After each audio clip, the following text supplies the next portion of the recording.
Mondays with Mark Allen. Welcome back. The anticipated matchup between Lionel Sanders, Gustav, Iden, and Frodeno at IRONMAN California didn't happen. Nothing happened. The race didn't happen.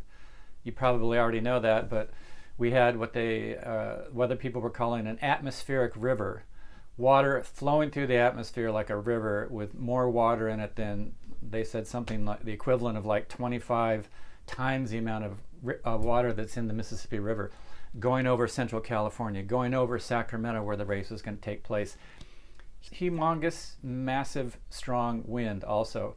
The night before the race, they cut the bike course in half. Instead of two 56-mile loops, they changed it to one. So the race was going to be 2.4-mile swim, 56-mile bike, and then a marathon. And then race morning, the weather deteriorated, wind was howling, and they delayed the start to about, I think, 10:15. However, well before that time, they canceled the race.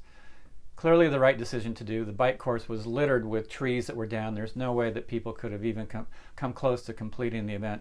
And it was dangerous. Just weather like I don't think any of us have seen.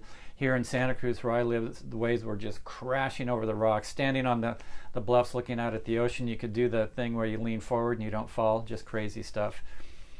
But it leaves a lot of athletes wondering, what do I do now? I mean, yes, races have been canceled over the past year and a half or so, mostly due to COVID.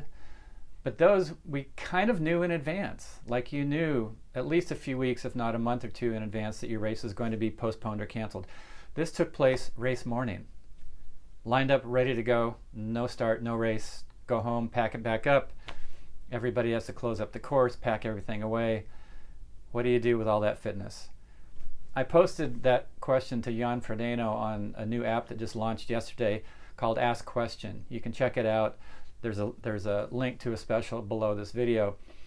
And I asked him, what are you going to do now?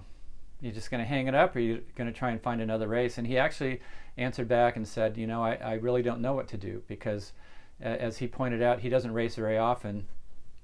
And so when he does race, he's definitely ready to go, and he's ready to put it out there, and there's nowhere to go now. So he's trying to decide, does he just hang it up for the year, or does he maybe try to find an Ironman that's coming up in the somewhat near future? He was thinking maybe Ironman South Africa. Anyway, what about you? What would you do?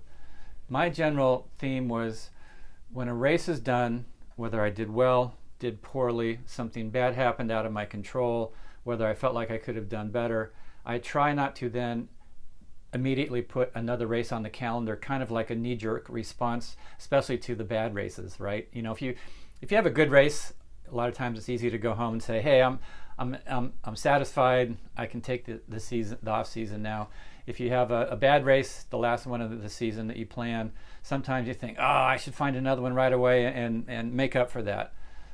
Neither of those strategies really were ones that I employed. I would set my calendar. I knew which races I was going to do, basically starting in January before I even started training. And then I just follow through, and whatever results I got, that's what the results that I got. I never tried to make up for something, or nor did I ever take that extra enthusiasm of a great win and try and put it somewhere else right away. I stuck to that schedule. This one, it's a race that does have a result. The result is that you didn't even start. So what do you do with it? This is a little different. Maybe you find another race in the fall, but the chances are that all the races that are coming up in the next month or two are going to be already filled. Very tough to get into. You might just have to say, you know what? I was ready. I learned how to get fit. I felt good. I was ready to go. And just knowing that is plenty. There's another year. More races will be coming. I'll take this energy, I'll use it, I'll reflect on my training. Maybe there were a few things that I could have done a little bit better. And next year, when the next race comes around, the next Ironman that I'm going to do, that's on my schedule, watch out, everybody. What would you do? Mondays with Mark Allen. We'll see you next week.